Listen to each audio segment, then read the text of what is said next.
20 amin'ny anaran'i Jesosy Kristy Tompo. Ary ankehitriny dia ireto telo ireto no mitoetra: ny finoana, ny fanantenana, ny fitiavana. Fa ny fitiavana no lehibe amin'ireo. Amen. Ray masolo maramasina ny fahamarinana, ny tenao no fahamarinana. Amen. Fa ny fitiavana no lehibe amin'ireo. Nisy fanoharana nataon'i Jesosy indray maka ny amin'ny zanak'Adala. Naka ny anjara fananany, ny anjara lovany ity zanak'Adala ity tamin'irainy.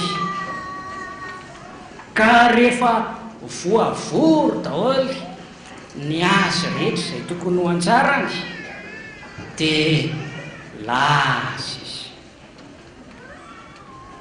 Lasa ridan-tany foana, lositra tsy misy farany, fa sady fandosirana andrainy no fialana amin'Andriamanitra. Ary ny hoe laniny avokoa dia toa tsy ny vola aman-karena avy amin'irainy ihany, fa laniny avokoa ny voninahitra, ny fahasalamana, ny sainy, ny fanahiny. Ary hoe sitrany, satriny dia tena be sitrapo tokoa izy, nanara-sitrapo tokoa izy.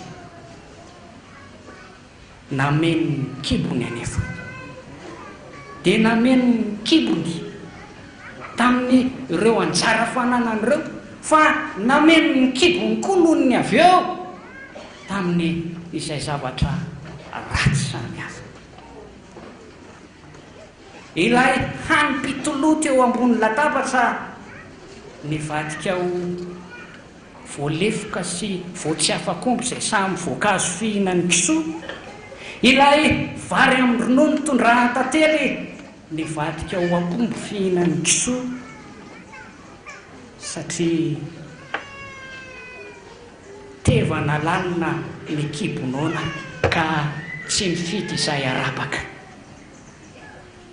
Ratsy anefa satria Satana raha topoina ratsy, ny fanompona ampanaoviny ratsy, ny karama omeny. Ity zatovolahy anefa talohan'izay dia zanakatiana, zanak'andriana, tapijavatra irina, kanefa nikidia tamin'ny tany tahaka ny kanetin'ankizy. Fitiavana manao ahoana ry zany? Ny fitiavan'ny zanak'Adala. Tandremo arariavana, andreo miazakazaka amin'izay fitiavan'ny zanak'Adala, ka lasa lavitra any vo ho tahaka ny akoho kely latsaka kady, anidina foelatra, iantso iva feo, hijanona any ankibon'ny kary.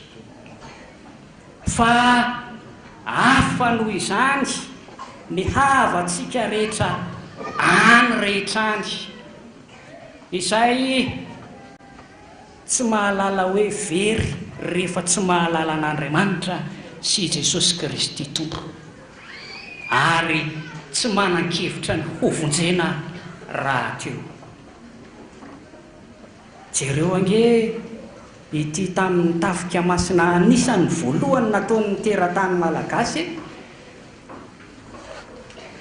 rehefa nahamasaka dia nahamasaka tokoa ny misionera anglista amin'izany fotoana, ary nitombo isan'ny fiangonana, nitombo isan'ny mpino kristianina tamin'ny andron'ny Ranavalona faharoa, dia nievitra tokoa ny fiangonana ny amin'ny hoe hitondrana izao fahazavana lehibe izao any amin'ny faritany.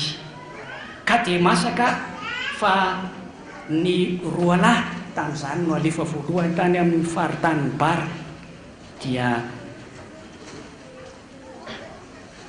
ray ny Soamanana sy ray ny Ambozafy izany. Rehefa voavory ny vola sy ny enti-manana rehetra ary ny vavaka ho an'ny fiangonana dia lasa izy mirahalahy tany amin'iny faritra atsimo antsinanan'ny Nosiny izany. Volana vitsy monja tao aorianan'izay nefa dia nanao tatitra andrenay Foravelona izay tompona andraikitry ny komitiny nisany enim-bolana tato Ambaribe tamin'ny 13 Jolay taona 1790. Fa na dia sarotra aza ny lalana dia tonga soma tsara ihany izy mirahalahy noho ny fitahian'Andriamanitra. Toa taitaitra be ny ihany nefa ny olona ary natahotra fantatra ka tsy nentina ny ray mpampianatra dia niverina taty Antananarivo izy mirahalahy. Izany no manambara ny fahasarotan'ny fitoriana ny filazantsara kanefa tsy kivy ny fiangonana fa mbola miasa trany satria izay no antom-pisiny. Ka raha ny eto amintsika dia manao tokoa ny fiangonana amin'ny alalan'ny sampana velona ao anivon'ny fiangonana. Ka hery sy fahasoavana avy amin'i Jesosy izay apetrany eo amin'ireo sampana tsirairay mihitsy ny hira, ny tantara, ny fanomezam-pahasoavana samihafa sy ny tenin'Andriamanitra. Ka tahaka ny araton'ny mpianatra fahiny izay nombany Jesosy Kristy ka nitondra vokatra be dia be izay hitany no masontsika ary mbola hirariana angatahana amin'ny tompo hatrany ny andro fony izany hivelarana izany ho famonjena ny tany sy ny firenena. Ary dia ao ireo mpikambana tsirairay avy ao amin'ireo sampana rehetra mahafohy tena, mahafohy fotoana amin'ny fanomanana ny asan'Andriamanitra sy amin'ny fanatanterahana izany any rehetra any. Ka ny fitiavana no lehibe amin'ireo. Dia rehefa sorty alahady sy rehefa tafika masina ny metsinanana, ny menavaratra, ny menandrefana, menatsimo. Tahaka ny hazavana mipahaka any rehetra ny ry havana na ny akaiky na ny lavitra dia mitondra finoana, mitondra hafanana, mitondra ny fitiavan'Andriamanitra ho an'ny olona rehetra tsy hankanavaka ho famonjena hatrany amin'ny faran'ny tany. Dia tahaka ny mpamafy araka ny fanoharan'i Jesosy Tompo hoe nivoaka ny mpamafy mba hamafy. Ary ny sasany izay voafafy teny amin'ny tany tsara dia namoa, sasany avo 30 eny, sasany avo 80 eny, ny sasany avo 100 eny. Ary dia mahafaly tokoa ny firoborobon'izany fanjakan'Andriamanitra izany eto amin'ny firenentsika. Fa ireo voafafy tany amin'ny tsilo, tany tamin'ny marivo ambony vatolampy, tany amoron-dalana dia midika kosa fahasarotana amin'ny fahamafazana tahaka izay voambara ny amin'ny tafika masina voalohany tanterahan'ny teratany malagasy teo. Ka ny zavatra tsapa rehefa tafaverina avy any rehetra any ny sampana rehetra dia ny ombonana ny fifaliany izay avy nandresy. Ary na dia misy aza no toakivy noho ny hasarotry ny asa, noho ny hasarotry ny lalana, noho ny amin'ny manofa mandrakoa angamba, dia fifaliana ihany kosa ny farany. Satria ilay fiadanana napetraky ny tompo tao amin'ny mpianany fahiny dia mbola apetraky ny tompo ao amin'ny fiangonana ihany koa ankehitriny. Ka dia mitombo hery mahazo aina vao indray ary vonin-kitsoro ka hitondra ilay fitiavan'Andriamanitra.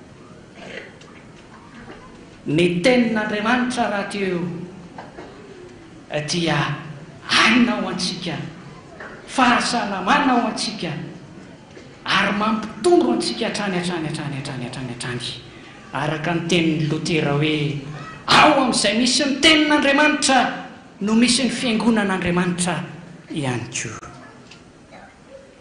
Ary izao no lazain'ny tenin'Andriamanitra ao amin'ny Jaona 1:4-10 manao hoe izao no fitiavana dia tsy ny itiavantsika an'Andriamanitra fa ny mitiavan'Andriamanitra antsika.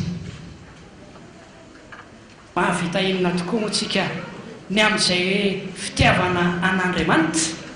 Toa voafetra ihany na ny fotoana na izay rehetra atao ho an'Andriamanitra.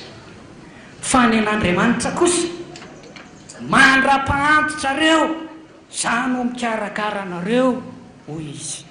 Mandra-pahafotsy ny volonareo, za no mitrotro anareo. Zany hoe eniky ny fitiavan'Andriamanitra ny fiainantsika, ny androm-piainantsika manontolo. Zany ny fahalehibiazan'Andriamanitra. Ary izany ihany koa no mbola iombonana sy entin'ny sampana rehetra any rehetra any.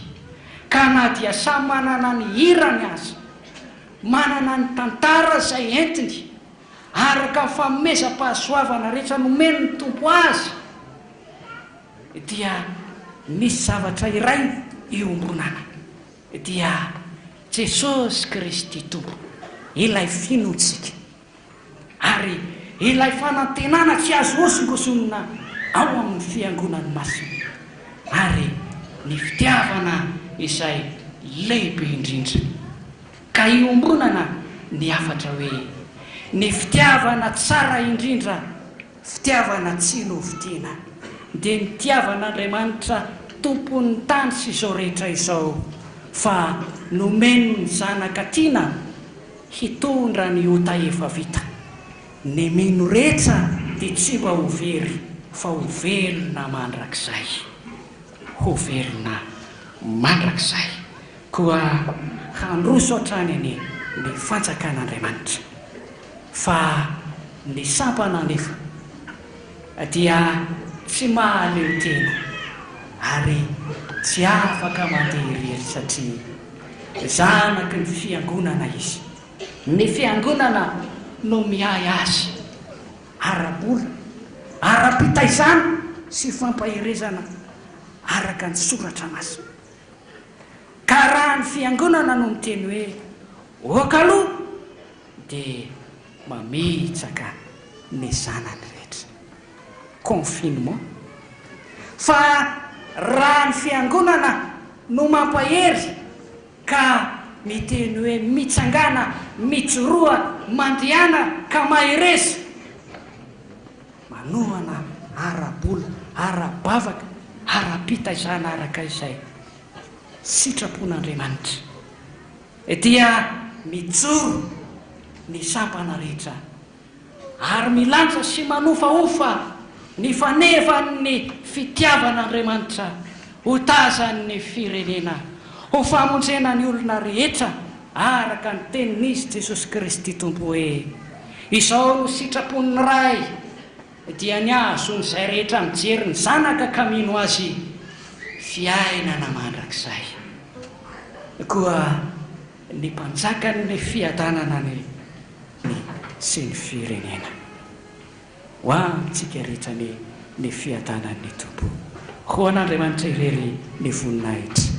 Amen.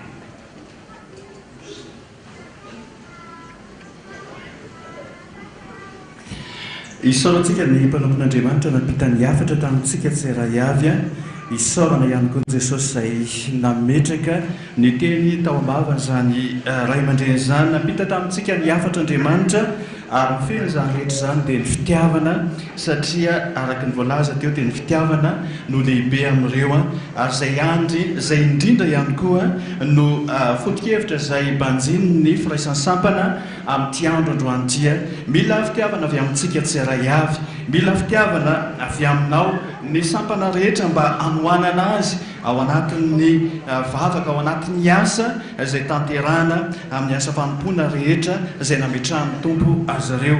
Eo anatrehan'izany rehetrarehetra izany dia andesika hitondra ny tenantsika eo anatrehan'Andriamanitra ary mba hangataka amin'ny Tompo mihitsy mba ho fiainoan'Andriamanitra fitiavana ny foditsika, ny saintsika, ny fanahintsika ary dia mba hoenderana raika amin'ny telopolo sy dimanjato no tanterahantsika. Ry Jesosy loharanonaina izay fotom-pahasoavana ny fonahitony tany maina fiaino fitiavana aidinao ny tena aina mba ampifankaty anay fandraho tonga averomaina ny fitiavana ao anay. Ataontsika izany izy izany raika amin'ny telopolo sy dimanjato ny andininy voalohany ihany.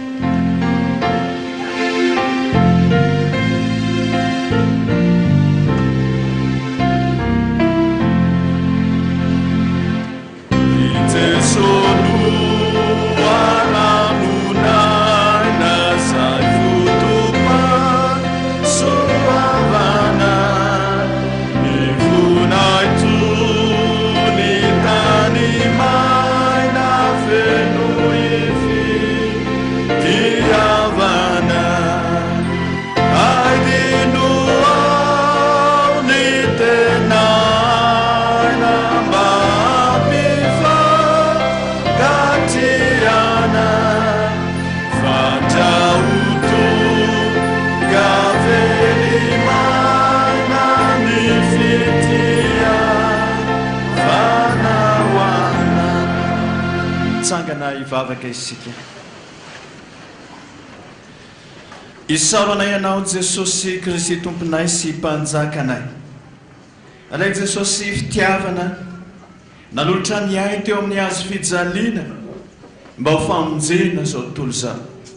Nandatsaka ny rano noho ny fitiavana zao tontolo zao mba ho fanadiovana, mba ho fanafahana, ho fanasitranana ary ho famelana ny heloky ny tsirairay avy. Fitiavanao daholo zany Jesosy. Ary zany fitiavanao zany mbola tianao ampitaina, mbola tianao ambara aminay tsirairay avy. Fa ny fitiavanao dia maharitra mandrakizay. Ny fitiavanay olombelona manapetra, ny fitiavanay olombelona mitady fepetra eto sy eroa ary efa tsy tanteraka ny fepetra mitsaoka zany fitiavana zany. Fa ny anao kosa tsy mba tahaka an'izany Jesosy, fa tahaka ny fitiavan'ilay ray an'ilay zanakadala araka ny efa nambara sy nampahafantarina anay teo.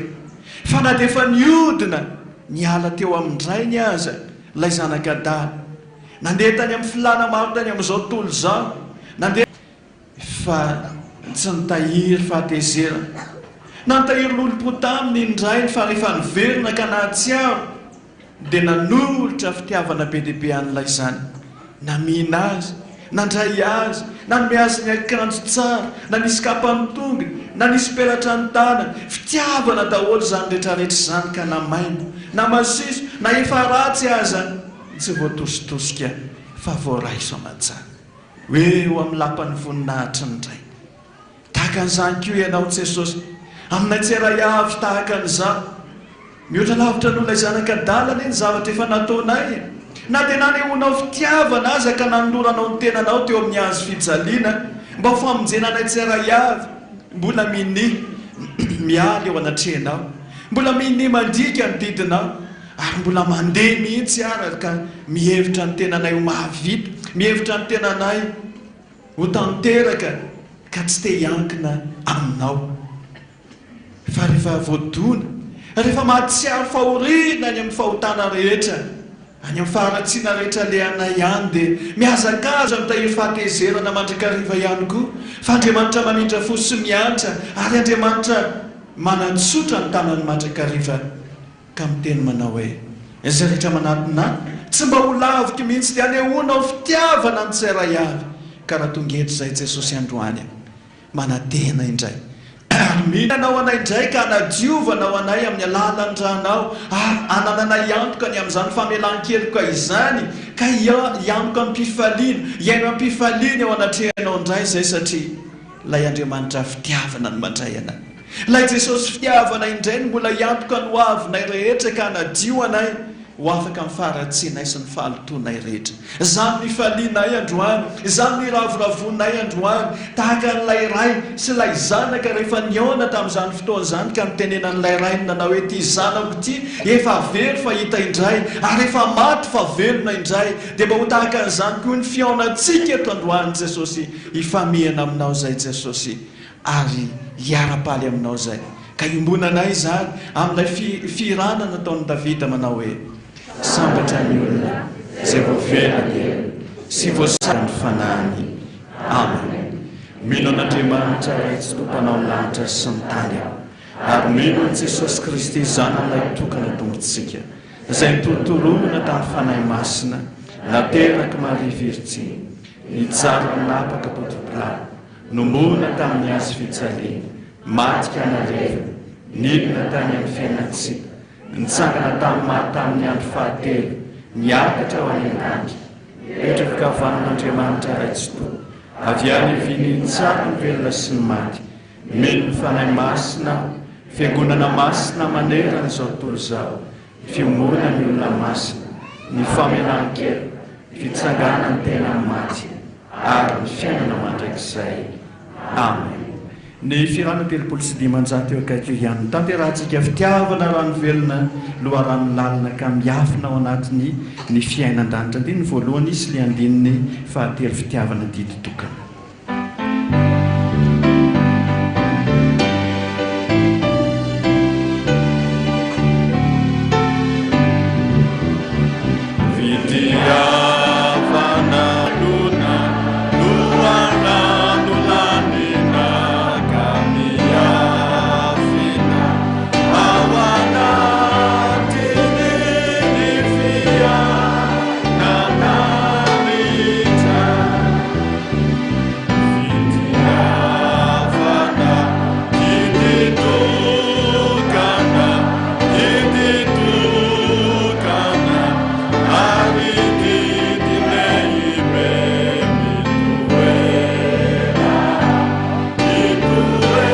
Febroary andriano ny fitahintso nambinina tamin'ny faharoa febroary 20 taona mastera ery tamin'ny 20 febroary rabeony erinirina andria mamonjy fanjamalala elsoa tamin'ny faharoa 20 volana febroary andrianjafy bebiso eva tamin'ny fahavalon'ny volana febroary miaja asina mialy tamin'ny fahatelony volana febroary randriamalala niasony ora sarika tamin'ny fahavalon'ny volana febroary randriamanantena rodin tamin'ny 17 taona ny mariage tamin'ny rary jauna zanaso antriniaina raha naivoary fenina andria mahery san tamin'ny 13 febroary andria ntso nomena fitiavana oria mangataka fahendrena raha tsy mazafy solonantenaina mangataka ira 27 mangataka fahaizana raha velo ary ny aina fanja edmond tamin'ny 7 volana febroary raha velo ary ny aina valérie avy amin'ny France mangataka vavaka amin'ny asa amin'ny fianarana andria malala tsy afoy asambarana sy fotoana mangataka vavaka raha zaka seheno teny sanjina mangataka vavaka tamin'ny 13 febroary ary andrianja andrianjary velo vaty sosarobidy tamin'ny 17 ny volana febroary. Dia amin'ny anaran'i Jesosy no andraisan-tanana anareo hiarabana anareo ny amin'izany tsingeritaona rehetrarehetra izany. Dia ny tenin'Andriamanitra omena anareo dia araka izay voasoratra ao am-bokin'ny Apokalipsy toko 7 Apokalipsy toko 7 ny andininy 9 dia ny tapany voalohany ary ny andininy 10 tapany 12. Izao ny vaky ny teny amin'ny anaran'i Jesosy manao hoe fantatro ny asanao, indro efa nasiako varavarana mivoy ao anatrenao ka tsy misy maharindrin'izany, ary izao kosa hiaro anao ho voavonjy amin'ny andro fankapanahy. Amen. Hitsangana hivavaka ho azy ireo tsika, andeha tanterahantsika ny firan'ny fanampiny faharoa Emanolo tena andininy voalohany ihany dia hivavaka ho azy ireo sika.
Hivavaka isika.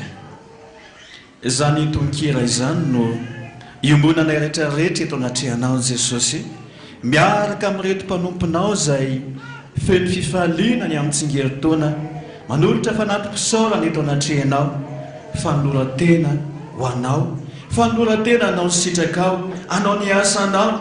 Izany no etaetam-posy fanondrina ny amin'izao fotoana lehibe izay iarahana manome voninahitra ny anaranao eto amin'ity toerana izao. Misaotra Jesosy ny amin'ny fitantananao, misaotra Jesosy ny amin'ny fanambinanao, misaotra ny amin'ny tombonandro-pahavelomana izay nomenao, ary misaotra satria mbola mahatsiaro ny fitahinao sy ny fahasoavanao tonga miazakazaka eto amin'izao tempolinao masina izao, manome voninahitra anao, misaotra anao reto mpanomponao rehetra izay fiangonana manontolo miara-paly amin'izy ireo dia miara manome voninahitra anao, miara mideranao satria fifaliana lehibe ho anay izany velona trapamonjeny izany. Meo azy ireo izay rehetra angatany tombonandro rehetra izay mbola omenao azy mba hanana ny fifaliana, hanana ny fiadanana, hatsapany fa tsy miovy ianao ho matsy anio ary mandraikizay. Izay rehetra mangataka vava, hanomezanao azy fahendrena, hanomezanao azy fahalalana, ny amin'ny fianarana, ny amin'ny asa aman-draharaha, ianao ane Jesosy hijery manokana azy ireny ary indrindra ihany koa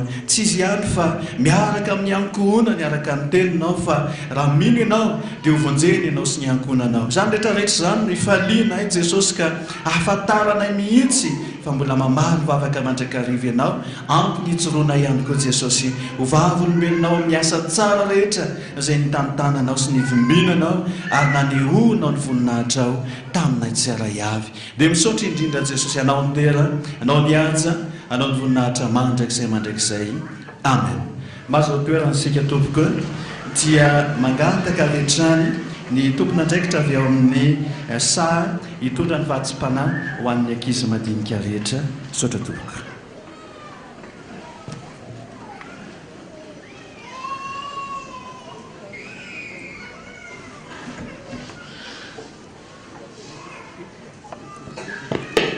Tonga ny 10 minitra sekolelah tsika ankizy mangataka ny mpianatra sekolelah rehetra sy ny mpampianatra hitsangana. Ataontsika ny hira fa 70 sy 700 dia ny andininy voalohany ihany.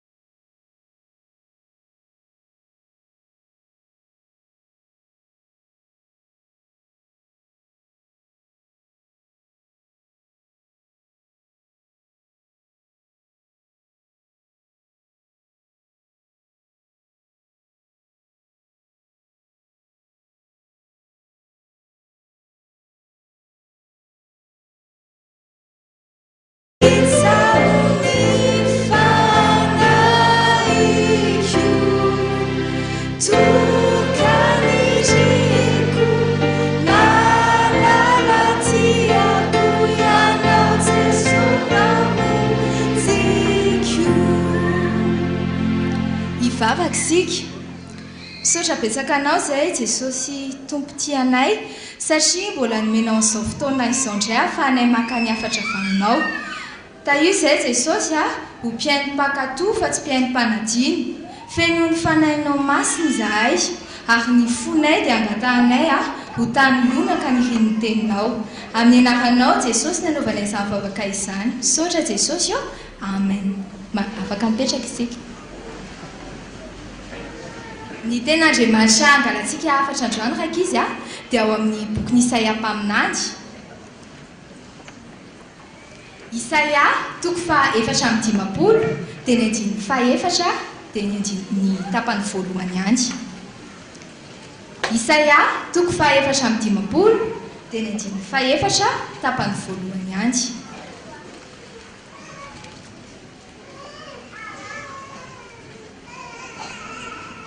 Rehefa hita dia vakiana amin'ny anaran'i Jesosy. Aza matahotra fa tsy ho menatra ianao ary aza mangahiahy fa tsy avela ho afa-baraka ianao. Ray masonao manamasinana amin'ny fahamarinana, ny teninao ny fahamarinana. Amen. Misy tantara anankiray raika izy hoentintsika hisintomantsika anatra dia tantaran'i David izany. David dia tovolahy eo amin'ny 15 taona eo. Izy dia nitaizana tao amin'ny fivavahana sy fiainana kristianina ary tena hatramin'ny fahankeliny izy dia nazoto nianatra sekoly alahady ary tena katoaviny daholo izay rehetrarehetra ianarany aty am-piangonana. Dia tsy aty am-piangonana ihany fa n'aiza lehany dia tena mampiseho izy fa zanak'Andriamanitra. Dia any am-pianarana izy dia nitory ny filazantsara amin'ireo namany. Indray alina raika izy dia nanofy David hoe ny rahan'i Jesosy izy andeha hitory ny tenin'Andriamanitra any anaty busy, any anatin'ireny fitateram-bahoaka ireny izany. Dia tsy niandry ela raika izy David satria izy mpankatoa an'Andriamanitra. Dia nampitsininy izy dia lasa izy nitady an'ilay toerana, nitady an'ilay busy izy hoe aiza ry izany toerana izany. Nandeha nakany izy, nahita an'ilay busy izy dia niakatra. Rehefa tafiakatra tao izy dia mivavaka aloha izy dia nangataka amin'ny fanahin'Andriamanitra. Rehefa vita izay dia nanomboka nitoro-teny izy. Jesosy Kristy izy dia tsy miova masina io mandrakizay. Izy dia mpanasitrana ny aretina rehetra. Rehefa narehan'izany ndraika izy ny olona tao anatin'ilay busy dia misy ny omeny anazy, misy ny naneso anazy, misy koa nefany ireo tena sosotra naheno an'izany. Ary nisy iray mpianakaviana ary tena tezitra mafy dia nitsangana dia niteny an'i David hoe mangina elahy, tsy boaika loatra ny lahy io mihitsy ny andehanana tranahy momba n'izany Andriamanitra izany. Rehefa narehan'izany raika izy David dia mipetraka aloha izy dia mivavaka. Tadidiny io tenin'Andriamanitra izay nomena anazy io hoe aza matahotra fa tsy ho menatra ianao ary aza mangahiahy fa tsy avela ho afa-baraka ianao. Tadidiny koa fa Jesosy Kristy no naniraka anazy. Tsangana raika izy David dia nitohizany nitoro-teniny. Jesosy Kristy dia mpanasitrana. Rehefa narehan'izany ilay rangahy dia tena vao mahay tezitra dia nitsangana andeha hikapoka an'i David raika izy ilay iray mpianakaviana. Rehefa andeha hikapoka iny anefa izy dia niteny ilay zanany lahy, dada aza kapohana izany izy fa Jesosy anie tena mpanasitrana e. Rehefa narehan'izany raika izy ilay iray mpianakaviana dia nandohalika, tomany, gaga ary David, azafady tompoko fa maninona ka ianao? Namaly ilay iray mpianakaviana hoe io zanak'io hatrany akibon'ny mamany dia tsy miteny mona fa ankehitriny izy dia miteny. Izany raika izy ny fitiavan'Andriamanitra antsika. Andao koa tsika nanao tahaka an'i David. Ninona n'aiza toerana anirahan'i Jesosy antsika, asa-panaovan'i Jesosy antsika dia ataontsika ampitiavana, ankatoavintsika. Ninona lesona raisintsika ao amin'ny sekoly alahady dia raisintsika izany dia ataontsika ampiarintsika amin'ny fiainantsika andavanandro. Dia aza tiany raika izy ny mivavaka sy mangataka ny fanahin'Andriamanitra ninona ataontsika. Voninahitra ao an'Andriamanitra irery ihany. Amen.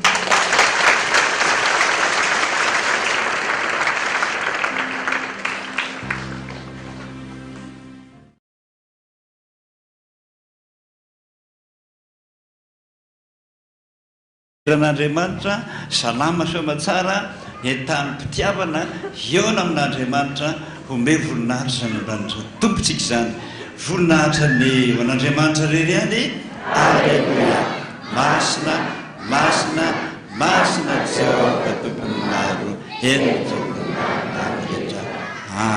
tsy maintsy homem-boninahitra izy satria sady tiantsika izy hoy izy le teo ary ny fitiavany antsika ny mbola hita iny antsika anao rafitra atsika soa reo ny sampana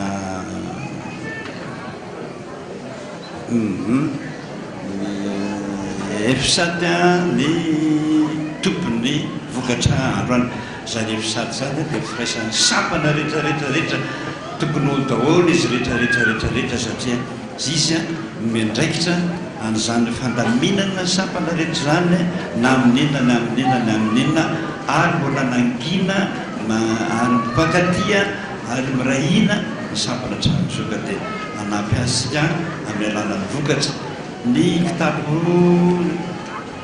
rakitra amin'ny kitapo an'ny fiangonana fa ny amin'ny panye kosa dia natokana dododona ho an'izany efisady zany firaisany sampana eto tamin'andrano sotra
Matukini lalali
dia mbola faly miaravantsika rehetra amin'ny anaran'ny tompo-riavana tratr'izao fotoana izao ary miarabana manokana koa ny firaisan'ny sampana eto tanànan-drano amin'izao alady ny F7 zao araka ny tena Andriamanitra mandrakariva hoe fitiavana mandrakizay ny tiavakareo izany ny nampaharetako ny famboraboko aminareo toga eto amin'ny raha fiangonana zay olazaina amintsika tsara manamarika fa ariva dia amin'ny dimora any amin'ny rihana faefatra dia misy rodorotom-pidiarana zay tanterahany sampana rehetra velona eto amin'ny fiangonantsika ny amin'ny sabotsoavy zao koa dia misy fionambian'ny piomana ka asaina amin'izay tsika piomana rehetrarehetra ho avy zay manomboka amin'ny 7 raha maraina fa tsara ihany ny tonga aloha satria amin'ny fandaminana ny toerana amin'ny sabotsy ho avy zao avy amin'ny sikolalady mianatra sikolalady androany aoriana fitobiavana amin'ny fitora izao ka toy izao ny fandaminana 3 taona ka hatramin'ny 7 taona dia amin'ny rihana voalohany 10 taona no miakatra dia any amin'ny rihana faefatra antsoina koa ny dekonapia mba iona amin'ny bransa rehefa mirava ny fianarana ao amin'ny rihana voalohany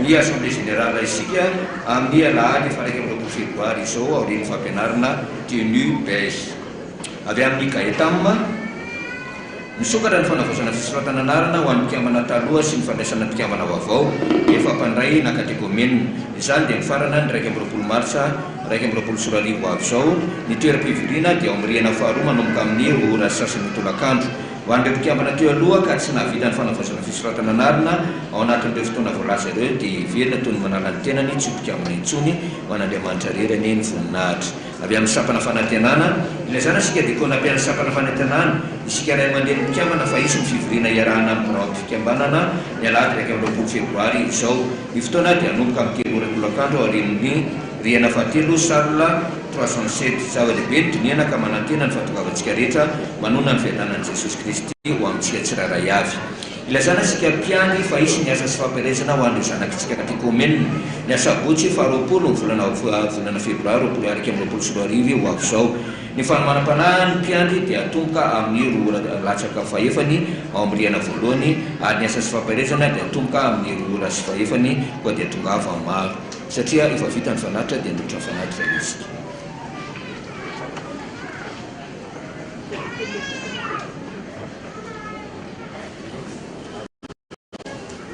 dia ro ny tomponao ary amin'ny folo rehetra mitsinjaka natray azadino no manao ny rehefa tena misaotra an'Andriamanitra iny voalazako tsanambo hoe misandra tany amin'ny avyndreny anao Andriamanitra ka iny fihetsika iny voalaza ny soratra masina hoe nareo lehilahy rehefa mivavaka ozy manandrata tanana ianatrehan'i Jehovah tsangatsika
Jesosy zahay ny vitanay androany mpanompo ihany manko izay Jesosy ratsy fanahy meloko isan'andro san'andro na dia mijery anay aza maharikoriko anao rehefa lohany amin'ny Jesosy Kristy zanako manalanao dia sa izay manatona anao amin'ny lala zao fanatitra izao ka nabe iny Jesosy na kely iny vokatry ny fonay tokoa raiso zany mampitony ny fahatezeranao aminay sotra Jesosy voninahitra ny hoan'Andriamanitra rery any alleluia masina masina masina Jehova tompony maro emika voninahitra rehetra petraka izy.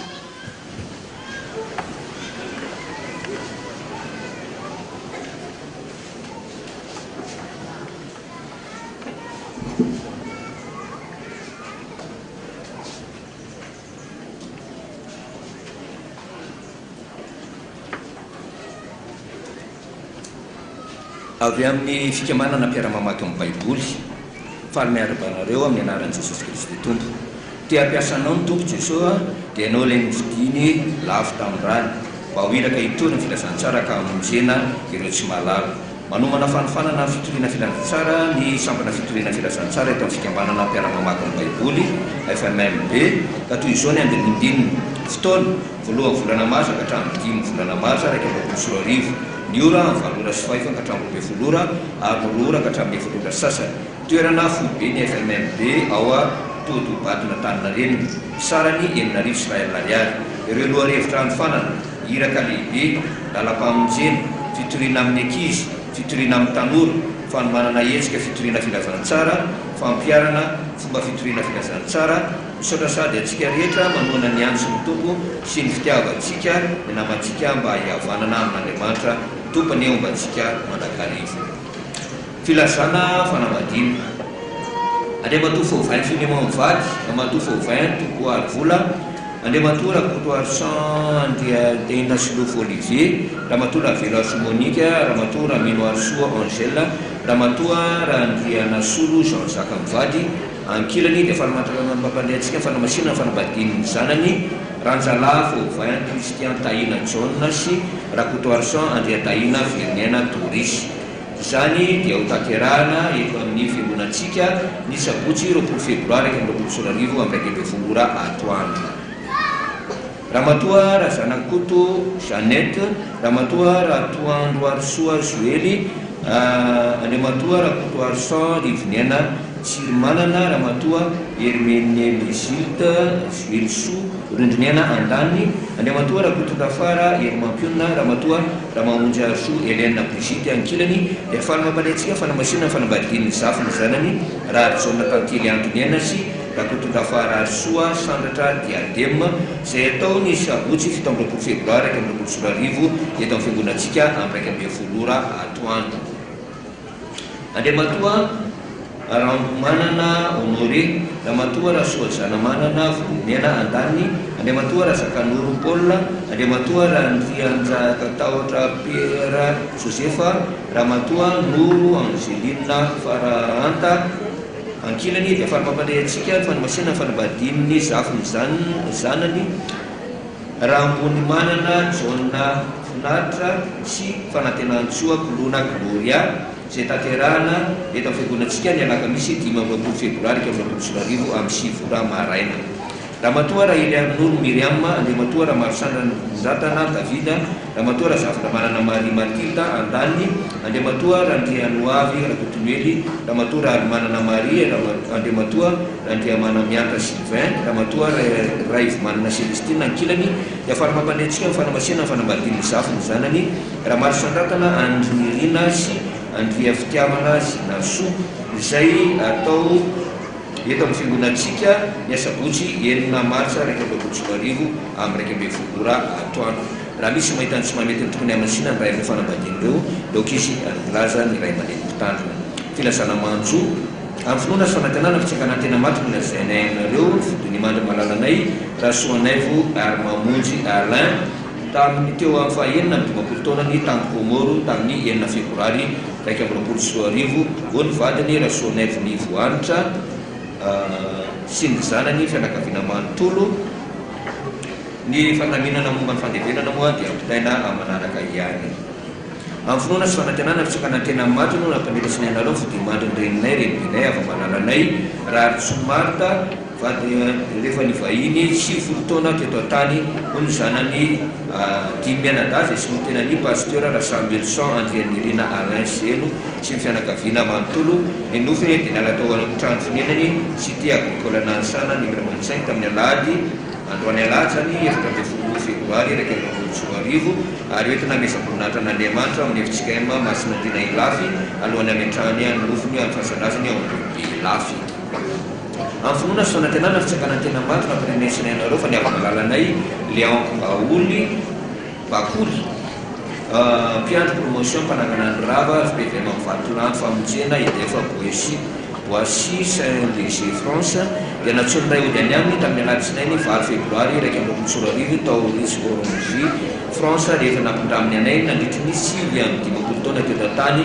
ho ny vadiny Léon Richard Sambela ny zanany teny mianadazy sy fianakaviana manontolo ny nofiny dia ho tonga eto an-tanyrazana ny alahady 20 febroary 2024 hiala ohatran'ny lot de cas 16 tanin'andro ampanana ny alahady 20 febroary 2024 ary entina mesaboninahitran'Andriamanitra eto amin'ny fiangonantsika amin'ny 20 atoandro alohan'ny ametrahana azy ny fahasanazany antrano tsara ivoara miendrika anjaka masinandray amin'ny finoana sy fanantenana fitsakana tena maty nampirenesana ianareo fa niava malalanay raha Jauniera Rodolphe dia natsonay odany amin'ny isabotsy 13 febroary 2024 rehefa nivahiny 5 taona teo an-tany ho ny vadiny raha Jauniera Denise raha Soafeny manana mpiandry ampandray numéro 12547 amintsika sy ny zana fianakaviana manontolo ny nofiny dia niala ao Ambatomaro lot de G 12 terre BA ny alatsinainy 15 febroary 2024 amin'ny 2024 ary hoentina mesaboninahitra n'Andriamanitra na fiangonantsika alohan'ny ametrahana azy any amin'ny fahasampianakaviana malaza androsoa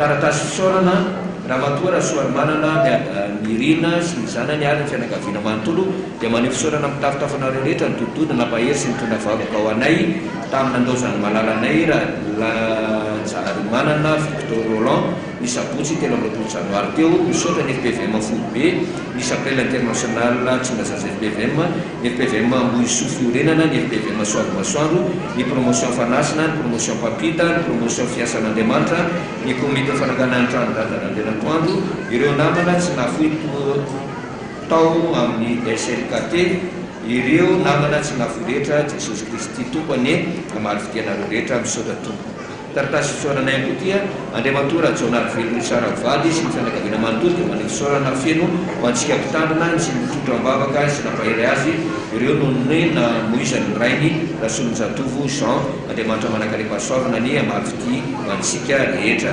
fararakitra voaray tao amin'ny pasteur Marcelin avy amin'ny fianakaviany Tobola Rasolonjatovo Jean Roalariary Jesosy tokony fenonana ny mampionana zany avantsika tramarojo izany Reponampon'Andriamanitra izay nanolotra rakisaorana sy rakiboaly amintsika ovakina amin'ny anaran'i Jesosy. Dia rasaza moamboninahitra ho anao Jesosy Kristy tompo merci pour tout Jesosy ity ny amin'ny nomenao ahy Jesosy ta io Jesosy mba ho rakitra somatsara ny entretien izay ataoko Jesosy ary mba taio koa mba nomboka ny vatry ny vatiko Vladimir Voriary ho an'ny W misaotra Jesosy ity Jesosy ny ampahafolany tamin'ny volany menao anay misaotra Jesosy taio foana Jesosy ny asa fivelomanay vola 20 lariary ka 2 lariary sezam-piangonana 2 lariary ho Andriamanitra any 4 lariary tranodada misaotra Jesosy fa mahay zavatra rehetra tokoa ianao Jesosy dia mangataka fahasalamana aminao aho fa marary foana ny kipoko vola 1 lariary aho anaovana ny W misaotra Jehova lalandava mbavako mandrakariva ny fiderana azy misaotra sy manome voninahitra anao izay Jesosy ny famindramponao lehibe izay nataonao tamin'ny angonako sy ny fianakaviako dia raina malakizay ny anaranao fa lehibe ny fitiavanao misaotra Jesosy vola 2 lariary anaovana ny tranodada misaotra betaka Jesosy tamin'ny nataonao taminay mangataka vavaka aho Jesosy mba hivoaka amin'izay ny volan'ny zanako vola 5 ariary manitra ny fiangonana misaotra Jesosy sy misaotra vola 2 ariary misaotra Jesosy fa mbola narovanao izay fona aminao izay amin'ireo tsy faterahinay mangataka mba ahay fianarana ny ankizy sy mba andeha tsena vola 1 ariary ho Andriamanitra misaotra Jesosy misaotra Jesosy noho ny fitahinay ampianaro ainy asanao mangataka mba ho afaka mitrosa ny jirama da io nitsenako mba andeha tsara ataovy betsaka ny entanamidy vola ray alina ariary fitanana moto misaora jesosy misaora jesosy noho ny fitahinao anay ny fahalalana ny fahendrena ny volokarena mangataka ao jesosy mba ho finasoama tsara ny sotenansany zanako izay tao amin'ny alarobia any amin'ny anamony ianao no ialolalana azy iny misy volakely 25 francs andata misaora jesosy misaora jesosy ka mivalimavaka nomenao ay ary mangataka fahaizana sy fahendrena mba hoentina miatrika ny fianarana vola 7 ariary ka ny 25 000 anaovana ny table premier étage ary 10 000 anaovana ny trano dada sy mama malakitro vadisy ampahavokarena 7 sy 9 ariary ho an'ny dada Jesosy voninahitra ho an'Andriamanitra ray zanaka fanamasina iriry any amen.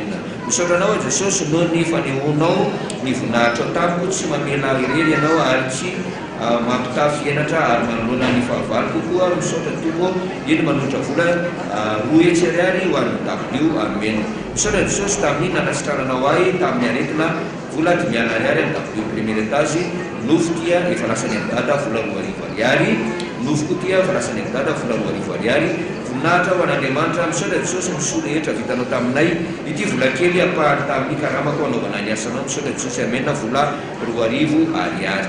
Misaotranao a Jesosy raha mbola nomena tomponandro ka natratra 5 amin'ny 10 taona ko maro sabotsy 17 febroary ho ahiny fa naty pisaorana ho anao ho an'ny pasteur Dadalatrena Toandro 2 ariary radio Fitazatso 2 ariary W 2 ariary manitra fiangonana 2 ariary mpanaDVC 1 ariary mpamakivoady 1 ariary totaly 1 hetsy ariary misaotra Jesosy.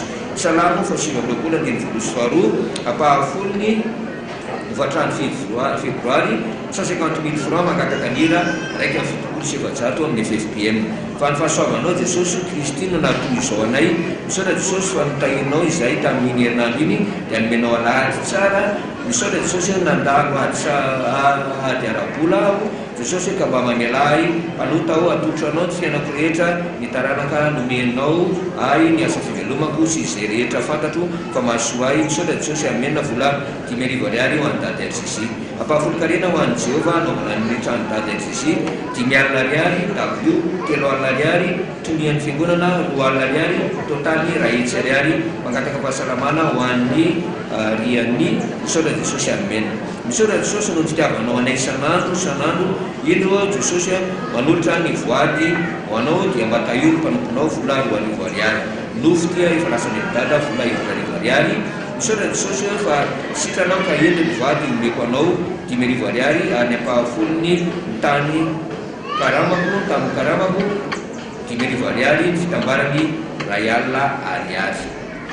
Tsy misaotra vola 2 ariary nahazo vola ampiasaiko aho maly asabotsy atotra an'Andriamanitra ampahafolony andraisa manjara amin'ny W mangataka aho mba tsy hisy intsony ny valalam-panantany vola 2 ariary misaotra Jesosy. Miarabana nareo fiangonana amin'ny anaran'i Jesosy zatoko dia nilaozany vadiko tsy hita naliany fa lasa nanaraka vehivavy izaho nefa manantsana karoa efa mianatra Nicolas tsy volohako ny sakafo hoan'ny telo mianaka tsy misy izaho nefa tsy miasa fa vao mitady ka mamangataka tolo-tanana aminareo fiangonana izay mba afonareo aho tompoko mijoro ambavahady aho manao akanjo robe mena misy sary kitana manga ary manao satroka FPV fotsifotsy misaotra tompoko dia tahiny tompo daholo manolotra vola 500 ariary. Apahafolo ny volana janvier Jehova raika eo ateriko eto amin'ny trano masina ny anjara apahafolo karamako volana janvier akasao tompo fa vokatreny fo vola 366 000 francs ary 100 000 francs table de premier étage 100 000 francs trano dada 100 000 francs radio Fitazatso 66 000 francs pasteur ambanivohitra misaotra Jesosy amena. Misaotranao atompo Andriamanitra noho ny fitahinao anay mangataka anao izay mbola ho tahinao ny sy arovanao ary mifona izahay noho ny tsy fahataterahanay ny asanao atrihatry zay amin'izao kosa dia anao izay vitanay izay amena vola 10 ariary ho an'ny dada. Tsy misaotra vola 500 sy 10 ariary. Misaotra Jehova ary fanahiko izay vitanatiko aza reteninao ny fitahiny rehetra. Misaotra anao izay ray nahary ny tany sy ny lanitra ny amin'ny nanasitrananao ny zanako raha misedra aretina mafy. Misaotra anao izay koa misaotra ihany koa izay ny amin'ny arovanao anay tamin'ny aretina sy loza samihafa iny misy vola 1 700 000 francs ka ny 700 000 francs ho an'ny fefy 500 000 francs promotion papebaka, 500 000 francs pasteur ambanivohitra misaotra Jesosy. Amen. Raha misaorana Jesosy ny amin'ny fitahina nasianao anay fa dia afaka manohy ny asa somatsara mangataka aminao Jesosy mba atomboka amin'izay ilay asa lehibe miandry ahy, dia mba ahita ireo fitaovana sy akora ilaina ny momba izany, dia mba ho tonga daholo ireo vola nanasako hatramin'izay, dia mba ho lafo amin'izay ilay tanay, dia mba ho voray somatsara ny vola momba izany no vola kely ray alina ariary tranodada. Tsy misaotra vola ray alina ariary, misaotra Jesosy fa tonga somatsara efa miasa ny zanako noho ny fitantananao ny diany, nome fahasalamana foana izy any lavitra any avy zany Jesosy dia mba ataovy matsiaro mivavaka foana izy Jesosy vola 25 000 francs fananganana ny tranodada. Misaotra Jesosy fa dia nahazo carte de séjour indray ny zanako, ary mbola mangataka ny alternance ho azy ho afaka baka ihany koa ny zanany arovy ny asantsika amin'ireo dia voly ratsy, vola 50 000 francs dable de premier étage. Misaotra Jesosy malala. Anniversaire ny Ratso Marsan ary Ralanirina tamin'ny 9 févroary 2024 dia omeo azy Jesosy ny fanahany fahendrena sy ny fahasalamana feno, ary ambeno hatrany izy amin'izay asa ataony voninkazo ho an'ny Altaramasina raisa vokatriny fo. Amen. Vola 5,000 ariary. Misaotra Jesosy tamin'ny fitahinao tsy tapaka ho anay ampahavokarena vola 100 000 francs. Misaotra Jesosy izahay fa mbola nomeny tomponandro sy fahasalamana mangataka vavaka ho an'ny asa sy ny tokantrano sy ny stage izay atao ny zanako vola 5,000 ariary ho an'ny tranodada RCC menakavy. Misaotra Jesosy ampahavokarena vola 2,000 ariary anaovana ny tableo, raha misaorana vola 3 alina ariary. Misaotranao izahay Jesosy noho ny tolotsaina izay nomenao anay, ary ankehitriny kosa eto izay manolotra ny ampahany izay nomenao anay tamin'ny biby fioky sy ny varotra izay natao, manolotra vola 2,000 sy 1,000 ariary atolotra ho an'ny dada, dia mametraka ny fiarah-miasa antsika, dia mangataka vavaka fianaran'ny ankizy sy ny fidina sy ny vidiny mbola rehetra. Misaotra Jesosy tianay be ianao. Raha misaorana dia endro tanterahako ilay tokoa ny fanasitranana anazy ny eny hositraniko izy. Misaotra Jesosy fa nisitrananao ny vadiko ka nivoaka ny hôpitaly Omaly, mangataka vavaka mba ho salama sy atanjaka iangany amin'ny fanomezana ny fitsaboana eo aminao. Vola 3 alina ariary anaovana amin'ny tranony dada menakavy. Manefa mivadiko amin'ny Jehova aho ny ampahafolony janvier février 2021 380 000 francs voninahitra ho an'Andriamanitra. Amen. Manolotra ho an'ny ray aman-dreny RCC ho an'ny asan'Andriamanitra. Elo tsy matory na rendriana ny mpiaro an'i Israely. Misaotra Jesosy. Amen. Vavaka fahafolon-karena 2 alina ariary ny tranodada sy mama mianakavy. Toy izay rehefa mpanaman'Andriamanitra izay nanolotra rahakosoana sy rahakoba tamintsika teto ambany rena 370 tao amin'ny rena voalohany 420, tao amin'ny rena faharoa 9, tao amin'ny rena fahatelo anankiray, ary tany amin'ny rena fahaefatra 120, totaly 720. Manambaramanakarivo zany fitsoroana fahafolena tao mpanaman'Andriamanitra, ary isika izay mangatavavaka Jesosy ny teny manakarivo hoe za rehefa tia dia tiany hatramin'izay. Tanteraka mitsipoloka tokoa ny zany voninahitra ho an'Andriamanitra irery any ary fiadanako zao amintsika tsirairay avy. Dia misaotra azy be dehibe amin'izany filazan-draharaha maro samihafa izany, indrindra ny amin'ny filazana izany fijoroana vavolombelona izay amin'ny asa izay nataon'Andriamanitra amintsika tsirairay avy. Dia ankehitriny dia ampitomboina amintsika mandrakariva ny fahasoavana mba ampiadarana avy amin'Andriamanitra raha itsika amin'ny lalan'i Jesosy Kristy Tompo. Ombaiko manana ny fiarabahana rehetrarehetra izay efa nataon'ny mpanompon'Andriamanitra rehetrarehetra ny fandiby teo ho anareo sampana efisato firaisan'ny sampana, ka dia tsy ho lava teny intsony amin'izany fa dia zao fa na iza no manao ny sitrapony raiko izay any an-danitra hoe Jesosy dia izy ny rahalahiko, izy manabaviko ary izy ny reniko. Dia miarahaba anareo ry rahalahin'i Jesosy, ry anabavin'i Jesosy, ry renin'i Jesosy mahefabe amin'ny asan'ny Tompo. Anarak'izay dia avelantsika dia hiditra amin'ireo fanomezana maro samihafa ny amin'ny fampandrosoana ny asan'Andriamanitra. Nanomboka tamin'ny alatsinainy dia aloha vakiko misesy zany mba tsy misy olatsaka. Ao tamin'izay misy 9,7 sy 1 hetsy ariary na 83 000 FMG. Taony tamin'ny talata fa 7 volana febroaria rahetsy ariary na 500 000 FMG. Tamin'ny alarobia fa 10 volana febroaria dia nisy 4 ariary na 2 millions FMG. Amin'ny zoma fa 12 volana febroaria dia nisy 10 alina sy 7 ariary na 4 750 000 FMG. Rehefa natotaly zany rehetra zany dia nisy 9 sy 3 alina sy 9 sy ray tapitrisa ariary na 8 133 000 FMG.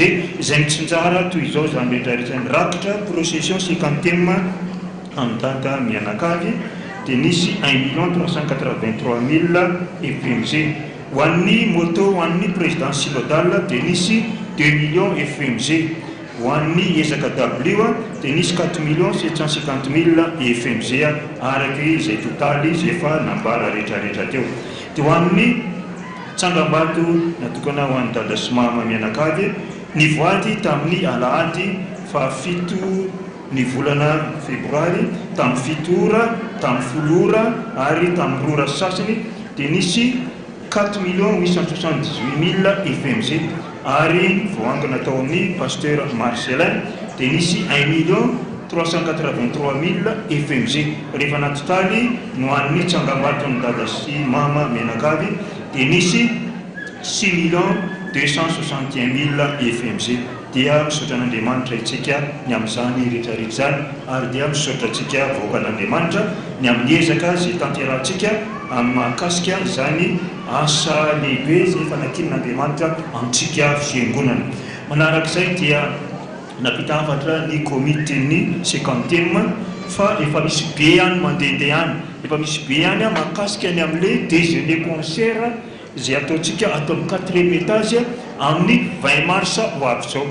Dia efa entamina indray tsika fiangonana mba samby anao zay arytsika atao mba handray zany be zany satria hitantsika ihany fa raha ny 4e étage dia voafetra ihany nisan'ny olona tokony eo ka dia entamitsika mba samby fandrombaka ny amin'izany be zany mba vitan'izany trano iray aman-drenitsika izany mba voninahitra Andriamanitra. Any dia efa mandehany foana le boky le hoe miteny amin'io fiandriamanitra isaorana antsika ny amin'izay efa nandray ho an'izay mbola tsy nahazo dia mbola misy eo tompoka ka dia aza malahelo. Dia ao koa ny calendrier mbola misy any dia entanitsika mba samy andray izany rehetrarehetra zany satria hoentsika anatanterahana izany tsangambato izany daholo izany ezaka maro samihafa izany. Manarak'izay dia somary misy fandaminana kely izay tsy maintsy ampitaina amintsika fiangonana mahakasika ny voady. Ny voady moa zany dia fahafantaritsika fa dia fanomezana tolontsika ny Jesosy zany no ny amin'inona ny amin'ny asa nataon'i Jesosy tamin'ny tenantsika tsirairay tamin'ny tokantranontsika rehetrarehetra tamin'ny asantsika. Dia ao anatin'izay kosa nefana dia isy fandaminana izay efa napetraka foana dia somary antitra miterina kely misy an'ilay tikekely ao ivelany ao. Za maheno tsara io zao fa tena hita mihitsy fa tena manao ezaka ianareo, tena mamitrina miezaka mamitrana satria hita moa fa le foa dia ohatrany tsy mety any raha tsy mahalaza an'ilay zavatra rehetrarehetra kanefa entanina mihitsika mba hamitrina fa misy tena hitako hoe tena namitrina dia mamitrina fa efa hitan'i Jesosy io hitan'i Jesosy fa le fanomezana araka le teny tsoan'Andriamasina hoe inona no avalikan'i Jehova tamin'ny soa rehetra izay nataony tako efa fantatry Jesosy io fa zay marika apetraka ao dia apetrao tsara. Ny amin'ny fanoratana ny amin'ny lela vola zay soratanareo aza maimaika mihitsy fandrandray misy latsaka le zéro dia miova nge le famakina azy eto indraindray mihoatra dia miova dia izy nareo tsy zay le nataoko tsy zay le nataoko dia samimba malina tsara mba soraty tsara le tianareo soratana mba hovakin'ny mpamaky voady amin'izay tianareo nanoratana azy amin'izany. Dia ao anatin'izay koa dia ho an'ireo velomena ao anatin'io voady io hoe natolotra ny ranona na natolotra ny takanjao dia soraty tsara koa hoe ho an'ny ranona dia ny anarany ataovy eo na ny andraikina dia ataovy eo. Raha ohatra ka ho an'ny zavatra mikambakambana izy dia ataovy mazava eo tsara zay satria indraindray ny fangaro rehefa tonga ny enregistrement io ataon'ny birao ny fiangonana reny dia manjary maninona manjary ohatra misy zavatra sao dia tsy mifanaraka araka izay soratanareo dia mba ataovy tsara izay rehetrarehetra zay. Dia ho an'ny farany indrindra ho an'le olona zay tolorana araka ny fanomezana izay omen'le mpanolotra voady dia tady dio tsara tamin'ny fotoana manahoana no nanovana zany. Ohatra androany alahady zao a fa 14 ny volana febroary tady dio tamin'ny 7 ora maraina be sa tamin'ny 10 sa tamin'ny 2 ora sasany. Dia ataovy mazava zay a dia misokatra ny braony fiangonana reniny tamin'Anandrano miaraka amin'ny ao amin'ny sekretera ao amin'ny kesi ny fiangonana dia afaka makany ianao a zay makan'izay a dia misy desage zao a ataonareo a misy signature mihitsy hoe nandray azy ianareo a mba tsy sin'ny olana na hoe menonana hoe antsero fa efa miezaka ny braony fiangonana reniny tamin'Anandrano manao ny fandaminana rehetra mba afapoa atsika rehetrarehetra. Zay ngamba no azo ambara tompoko fa dia ny voninahitra ny taon'Andriamanitra irery any sotra antsika tompoko.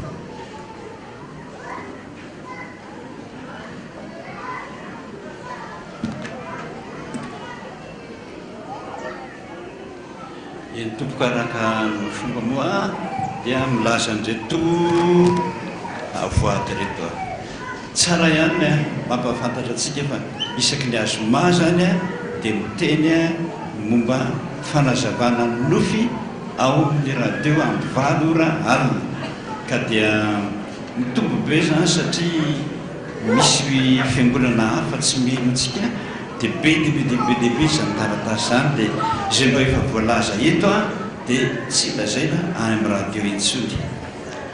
Tia anankiray zao hoe nanofo hoe tia mora ho antsika rehetra pipipandrina. Misy ny pipipandrina na dia efa manambady azy ary tezitra mihitsy le na lehilahy na ny vehivavy dia tena misafoka mihitsy fa tena kotsa ipepose ray manontolo anaovany azy ary be dia be makany amin'ny bureau any. Dia ity zao misy anankiray hoe ina dada tokony ho ataoko izy fa ny zanako lahy 13 taona tsy afaka mipipipandrina foana hatramin'izao. Ohatrany mahamenatra nefa mahasoa anareo mahasoa antsika ary mahita be dia be mihitsy fa nisy an'io dia miteny ambony pitipitra ho any zay pipipandrina rehetra na zazakely zany zazakely angamba zay fomban'io fa ny lehibe mahamenatra zany hoe efa 10 taona miakatra zany ka mipipandrindra. Amono manao hoe makanisa le dokotera marina zany fa ny fomba tsotra indrindra dia zao makatapakazo anao ohatra nino hoe firy io 20 cm fotsiny ary ataovy lehibebe ohatra ny tapofafa fa ataovy lehibebe kokoa dia tapahana eo dia ataovy ambaniny tongony tsy mikiraro tongony tsy mikiraro ohatra ndre miborosy grodiny rety mpitsiry mafy eo iny anaran'iny tsirina mafy ny hazo io loatra zao dia kididy mafy io itsao mafy marary be mihitsy io ho an'zay mipipipandrina. 10 minitra ny ilany dia 10 minitra ndray ny ilany dia 10 minitra ny ilany dia 10 minitra ny ilany avy areninao io maraina serive tsy mipipitsony io raha alina mba hafaly amin'izay mpivady.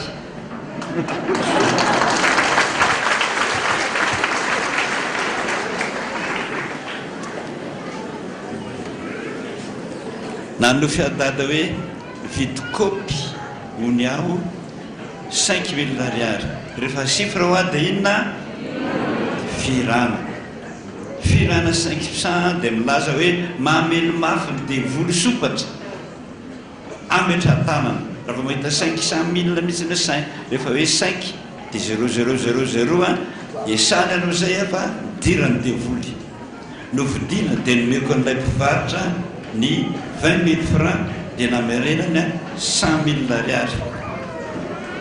Sifra dolo zany ny antony itenenan'Andriamanitra aminao manao hoe mandehana roana dia voly ianao dia voly aminao dia zao ira faharoanjato ny andinin'ny fahatelo alapim-pianarana foana nareo tsy maninona ira faharoanjato dia hitanareo tsara nytika satria verimberina amin'ny foana eo ny ira 9 fahatelo dia misy zao teny zao hoe fanahy masinao iraka Jesosy tonga ety manazavana maizina ny hevi-dratsinay esoronao.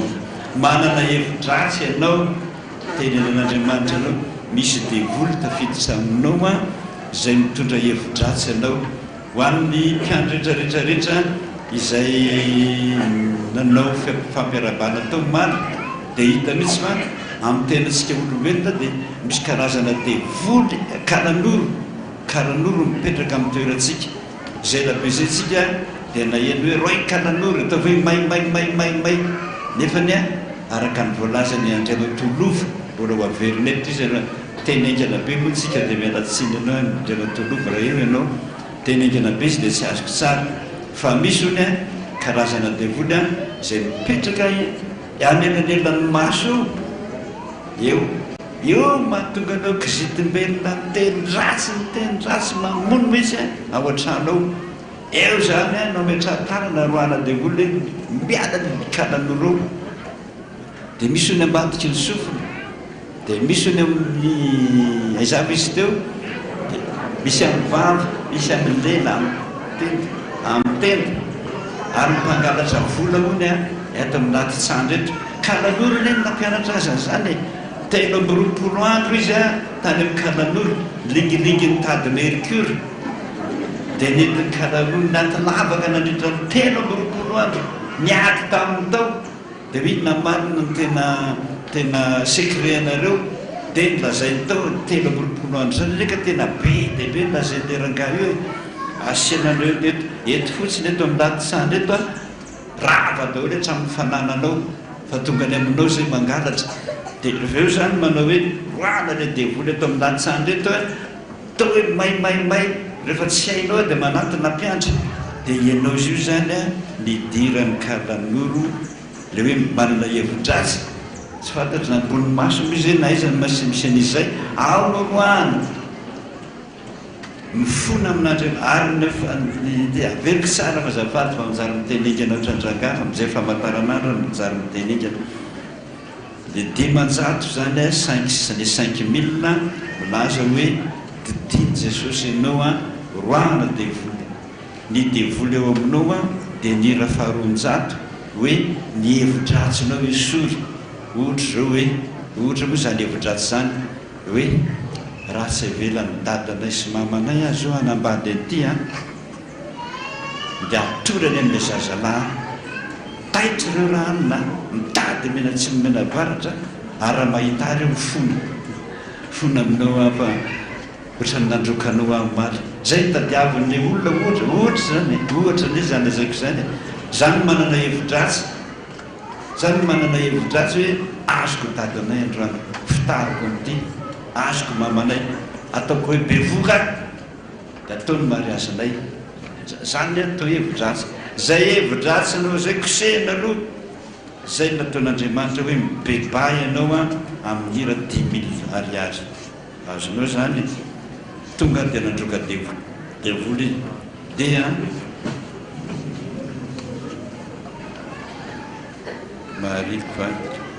mahaliko fa tsy mpiandry misotranao zay manatona mpiandry ianao dia isana araka nylazaiko teo ny anankiray nanofy adalo nifindra trano zahay dia teo amin'ilay tanàna ny findranay nefa nisy zaza menadamarary fa ely nefa ny olona teo tanàna tsy nisy ny raharahan'ireo zaza ireo nitsony mariko fa lehilahy zany manoratra n'ity dia nalay mivady ireo zaza ireo nakany aminay nesanay tamin'ny anaran'i Jesosy dia sitrana dia talanjona ny olona teo tanàna sady naneso anay nangataka tamin'i Jesosy ianao Jesosy efa nanome fahefanana ety an-tany ka hatrany an-danitra amoaka demony amin'ny anarako vadiko tamin'ny fotoana io niditra tao an-tranon'ilay zaza efa sitrana zaho niandry tety ivelany nefa tsy nivoaka tao mivadiko io nefa tsy nivoaka tao mivadiko io ora maromaro zareo tsara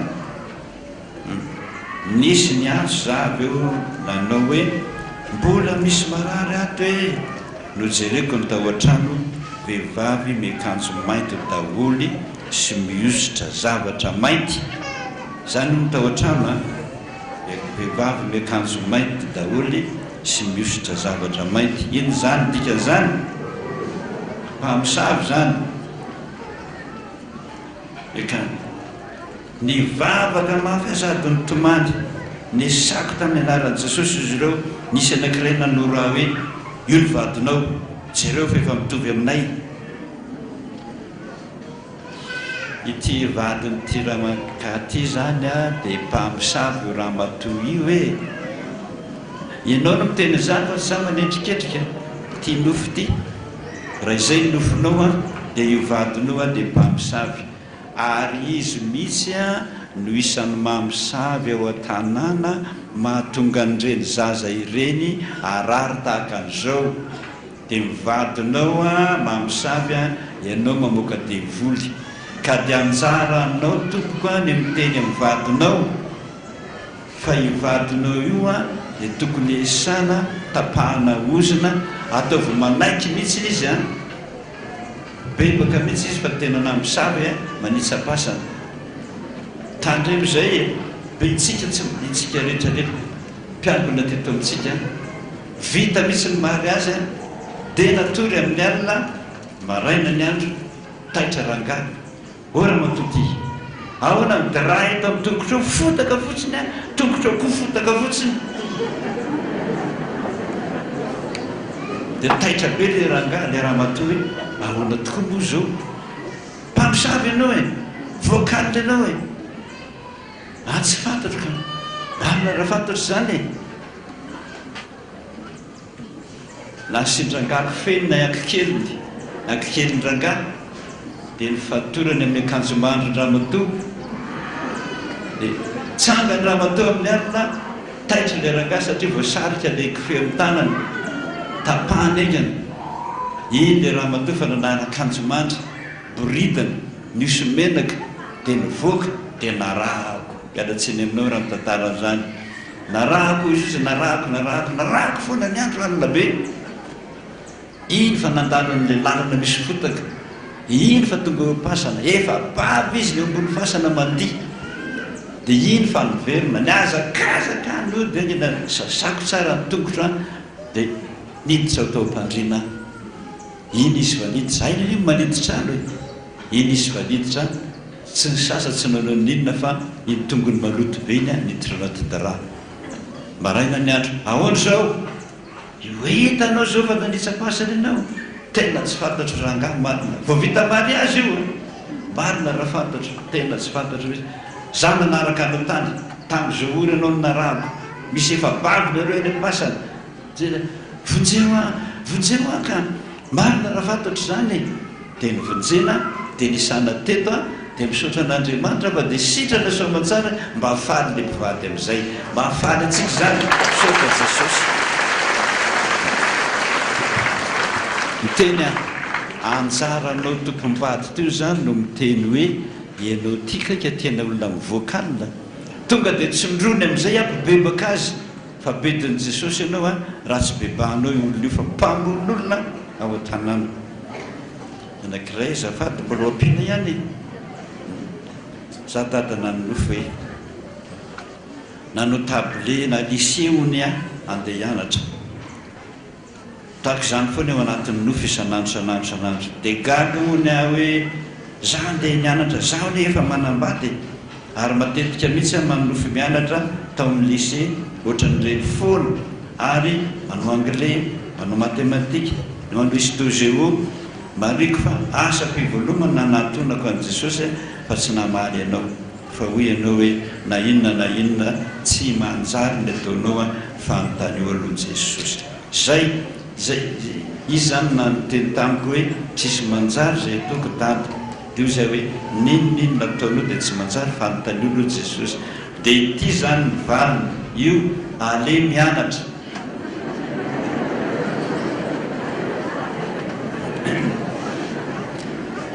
Zay nanofy adada hoe ty indray manofy adada hoe maty mamanay dia niandry faty a ary tena tsy nahazo olona nangamba fa izao no nataoko hoe mba nakay za raha ny fanahany mama maty mama ozy a dia niandro faty dia mba ony zany mieritreny hoe nofo io a mba nakay za raha ny fanahany mamanay nakany amin'i jesosy ve sa lasany amin'ny devoly dia nivavaka hoe jesosy eo fantatreo fa mama dia olona mbola tsy vita fibebahana ka avereno izy aloha fa hanampy azy a mba hivavahany amin'izay vita kelikely ny fivavahako dia niantso ny anarako mamanay nanatona azy a sady mitomany be nandohalika ny teny misaotra jesosy fa neny fivavahako anao na dia mpanompo tsy mahasoa azy dia tapaka ilay nofo mariko fa imamo koa dia tena olona tsy mivavaka mihitsy ary tena maditra zay nidikan'le maty raha vao manonofo mihitsy ianao a fa maty le olona hitanao fa maty io izy a dia nivavaka ianao dia nitsangana amin'ny maty izy dia io ny atao hoe olona tsy mivavaka adidinao mihitsy ny mivavaka amin'io a ampibebaka azy anolotrany mihitsy ao an'Andriamanitra kapoly mihitsy izy teneno mihitsy izy hoe veleny amin'ny afo be neny eromamo zay ny didinao a raha mahazo fanan'olona ray ohatr'izay ianao a misy fifaliana lehibe any an-danitra ary anao azy satrom-boninahitra sotra ataovy zay lazain'i jesosy atao zany foana nonofy zafady raha be loatra dia atsaniko nanofy hoe atao mariazy ony a tilitsy atao mariazy ony zandriko vavy ady tsara cortège mitondra mpanotrina dia le kalesy misy soavaly reny ka olona roa isaky ny kalesy ray a no mitangina izaho moa manambady ka izaho sy nivadiko izany a no ray kalesy kanefa rehefa nitodika nijery ny olona teo akaiky aho a dia tsy lay vadiko ny teo fa lehilahy hafa mihitsy zay niara-nianatra tamiko tany amin'ny université taloha gaga ony a rehefa tonga tao le fiangonana amin'izay ony a izay mariko fa tsy fipevere ny fiangonana io dia samy naka ny toerany avy a ny mpanotrina sy le marie zay kovadidiny zandriko dia niditsy reveo moa dadanay sy le zandriko tahaka reny fomba mimary azy reny rehefa kelikely tsy ho tonga eo amin'ny aritara ony a dia navotsika ny zandriko ny tanany dadanay dia nisapotina ny verina izy dia niara teo amin'le toerako aho dia nisakanako teo amin'ny lalatsara izy sady nanontaniako hoe fa misy inona dia namaly ahy izy hoe tsy vitako dia lasa izy mivoaka ary tapaka teo ny nofoko voalohany vehivavy a manoatra ny dity nofo ity faharoa io zandro koa dia manana olo-tiana zay tsy FPV fa katolika tanao zay averimberina miaino ny radio Bosco indraindray miaino amin'ny etsipe dia meno ny hafa mba mijery ny hafa rehefa mba misy fotoana samy miatsoatso dododo olona olona hoe aza mitady vady hafa foloana aminao ty zao katolika sy FPV miady be zany zavatra tena miady be mihitsy ary nylalapanjakana ary raha miady eo ianareo dia tena sarahany lalàna mihitsy any amin'ny fitsarana hoe rehefa tsy mitovy finoana fa miady sarao tandremo zay tsy maintsy miady nareo na tianareo na tsy tianareo mifalalitra mihitsy eo an-trano ny anankiray mivavaka amin'ny masiny Maria zay nytiany ianao tsy mety an'izany zay fotsy dia efa tototra raha ny anankiray mihinana kisoa ny anankiray tsy mihinana kisoa zay dia efa ady tsy vita fa miteny aminareo amin'izany rehetrarehetra FPV mareo be dia be tsangana rakizingizy tana ambatinareo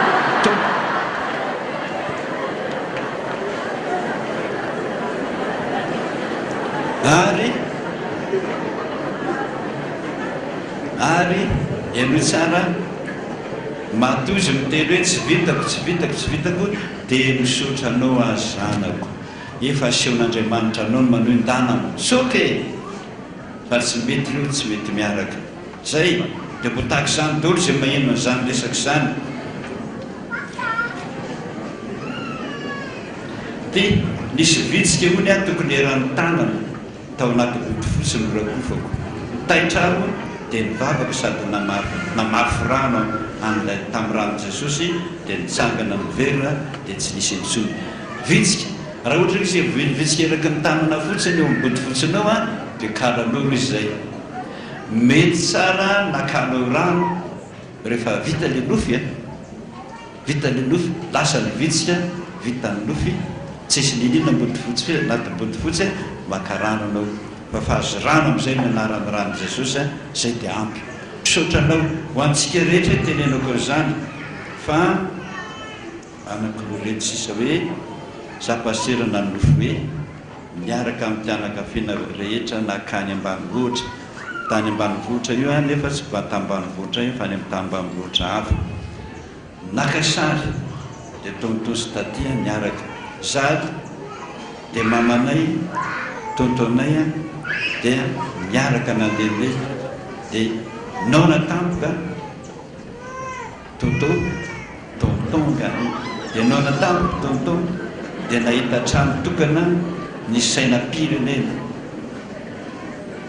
sy tandroka elefant lava be sy le fanaovana sorona dia tonga dia niditra tao sy neny nefa mpiandra atao am-piangonana daholo izy dia niteny hoe aza makany aloha fa tsy fantatra zay ao fa sa maninomaninonao dia nisy olona telo mianaka mivoaka bebenay dia mamanay dia ankizilahy iray dia niteny zareo hoe inona nataonareo ao sa misy atao inona sa misy atao sorona aminareo ao ampidirina iato ianareo izy raha mitady sakafo fa izay tsy tian'izany Jesosy zany ampidirina iato ianareo izy sakafo fa izay tsy tian'izany Jesosy zany fantatrao tsara zany olona zany zany natao franc-maçon mody ampidirina ianao misakafo meno vola amin'izay 2500 2500 variana amin'izany anie mahantra be dehibe variana amin'izany mahantra be dehibe mihinakanina maray tsy hariva voky tena voky be mihoatra noho ny any an-trano ary dia aza mety trano izy ozy le mpiandra so nareo maninomaninonao dia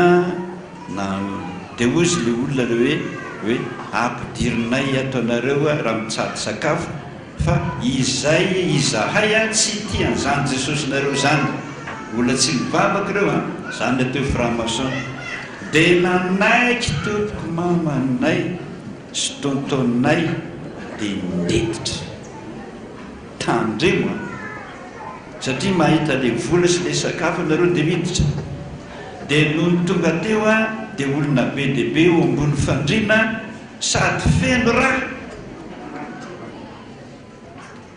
hitanay dia vehivavy tsara bika voatsatoky ny zavatra eo amin'ny fony tandremo zany teo ambony latabatra dia nisy fanekena nataony mamanay tontonay sy le ramatoa ny raisin'ilay sabatra feno raha dia lasa hafahafa ry zareo dia niteny zavy eo nanao hoe fa nataonareo inona izy dia nomehibe ry zareo dia nidina dia sakanany zareo dia nitazona hazo be lahy bebe dia le lehilahy mitazona sabatra dia niteny hoe tsy mivoaka velonetry ty tapaka teo ny mofonay dia niady teo izay sy le lehilahy dia niteny le bebe hoe alaivo le sarindoko fa miseho mafy be ty dia izay sy bebe any teo dia niady tondry dia obozy bebenay hoe matiko ty dia niteny za hoe ataovy izay taonareo fa za tsy matahotra fahafatesana dia tonga dia nitsondronika tamin'ny sabatra ny fony dia niverina nao ny manina totosy mama dia velona dao tompoko zafady tratra ny franc-maçonnareo ho ampidiny eo nareo hifamono nareo amin'ny sabatra vavaka tao teneno be dadano sy mamano moa le mpiandry teneno aingan'ireo na le fasole midady aloha mba iresahako aminy mihitsy ny zava-dosa fa misy fomba fandrika ataony zareo franc-maçon am'izao fotoana zao mahatonga ny Jesosy miteny foana tamin'ny herinandro-mbony hoe tandremo zanakareo na kely na lehibe hatramin'ny 16 ano any atelo mianatra dia alaivo fa be dehibe tonga dia manao sito mahery dia lasa ny zanakareo hotsondronony aminazy vonony amin'ny sabatra reo be dehibe hitanao anatin'ny nofo reo dia efa reo ny matiny mba amin'izay ondry zareo framason reo a mba mitomby amin'izay ny heriny miaraka amin'ny devoly tandremo zay aingikary sady izy ty faran'ity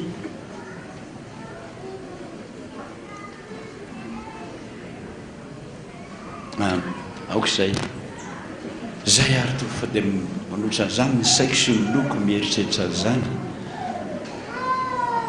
tsara mihitsy mandroka devoly tsika rezao ny fandehany efa mpiandro zany efa voatafika tsika koa sen' jesosy hoe mivavaka foana mivavaka dia miasa mivavaka dia miasa eto dia manomboka tsika hiasa ho amin'ireny olona rehetrarehetra reny raha fa raha mitombo any reny tratra ny zany daholo tsika fiankonana rehetrarehetra fa tsangantsika rodo ndroka devolina izany ary aloha jesosy misy favalomaro teia atiamina aifanisy miravoravo ramamotrakana iza tsy manakery andresena yazire euripamotsy olobery jesoto vavakisika misotranao jesosy mampafantatra anay amin'ny alalan'ny nofy fefa tongatra ny atraminay ny sabatra velapandrika ataon'ny framason mpamon'olona liandra mpitsetsitra raha manambakanay manampitamby anay amin'ny alalan'ny vola be dehibe ary efa maro be nitratran'izany jesosy misotranao fa misy tena sanandah tsy mila zay volany framason matesany anareo sy zay volana fa zany jesosy misotranao any jesosy amin'izay olona manana zany finono zany misotranao ampitomboy zany ameo ny herinao omeny fahefanao ameo indrindrindrindra ny finono fa ianao jesosy maharesy na dia ny fahavalo rehetra ary misotra tombo fa ao kosa ao ny nona ao ny kamboty ao ny mahantra reny ny azakazahno vonona ataony sorona jesosy tambazany volo atao misotranao mampafantatra amin'ny alanany nofy koakeatriny jesosy mba tsy mba avoanay mifandrika iraony anjelinao napatapaka n'izany araony any miaramilanao mba hiambona ny tanàna mitokatraminay rehetrarehetra any amin'izay misy anay ary ataovy mantsambena daholo ny masony zay fahavalo rehetra mitadany zanakay na iny an-dalana na iny ampianarana ataovy mantsambena ataovy jamba mihitsy aza mba ho fantany fa misy andriamanitra mahery zay vavahany nefibevema ianao jesosy milaza am'izao tontolo zao mihitsy mandehana naiza leanareo mandehana am'izao tontolo zao rehefa mitory ny filazantsara roainy devoly sy trano marary diovo mboka zany ny teninao jesosy fa efa nanomenao anay zany ny afo avy any an-danitra no alefanao mihitsy hiaraka aminay satria zany afo zany no mahery indrindra mandrodana ny asan'ny satana nakalan'olona zazavavin-drano na devolina fa efa nanomenao anay zany ampiasainay amin'ny anaran' jesosy kristy velona avy any nazareta mandidy zay devoly rehetrarehetra nandianitra framason rehetrarehetra miala aminay amtokatranonay rehetrarehetra miala zany fa jesosy tompony mpanjakanay minombanay sy tianay mahery arepana mitany rehetrarehetra zany jehova ny mikely zany jehova ny mandrisy zany jehova ny tanteraka zany fa samy ny mahery antany zany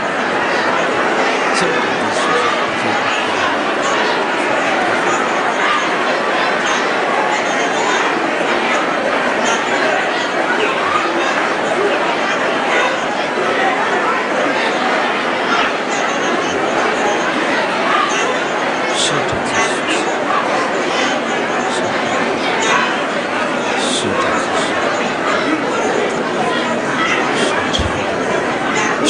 jesosy misaotra jesosy misaotra anao zay misaotra anao zay misaotra anao zay jesosy fa may manomboka zany amin'ny trano isatokantrano any amin'ny rivotra gasikara rehetrarehetra any amin'ny mino rehetra ho tanteraka zany fa mivavany jehova no miteny izy manoe ataovy zany a dia ataonay a ary anao natanteraka zany misaotra tompo anao nitery anao ny aja anao ny voninahitra mandrakizay rainay izay ny an-danitra ho masinany ny anaranao ho tonga ny fanjakanao atao any sitraponao etsitahataky ny any an-danitra eo ny miniana sahaza ao anay ary mamelany akay tahaka namelana izay meloka taminay ary za mitondra nay mifakabanahy amanafana ny ratsy anao ny fanjakana sy ny hery ary ny voninahitra mandrakizay amen. Raha isonjodrano ny fahasoavan'i Jesosy Kristy tompotra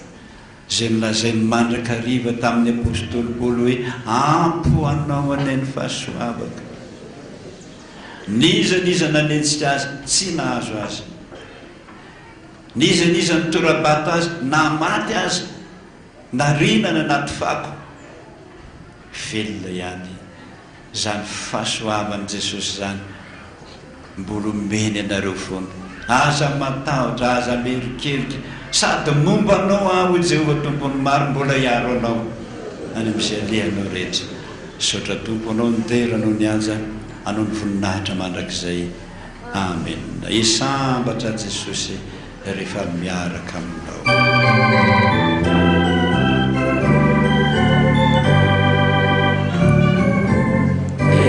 Isambatra Jesosy raha miaraka amina fanina dia vipakuriana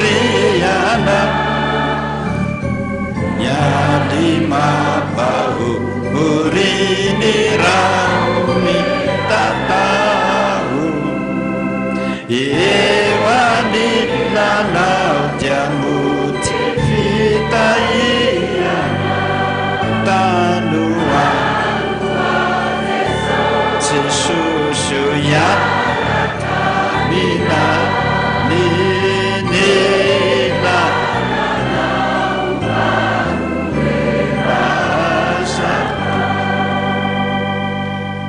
tanteraka tokony izany isany zanaka ary fanahy masina voninahitra ny ho an'Andriamanitra rery ihany masina tompony maro eny tompony dia samy mimahirizana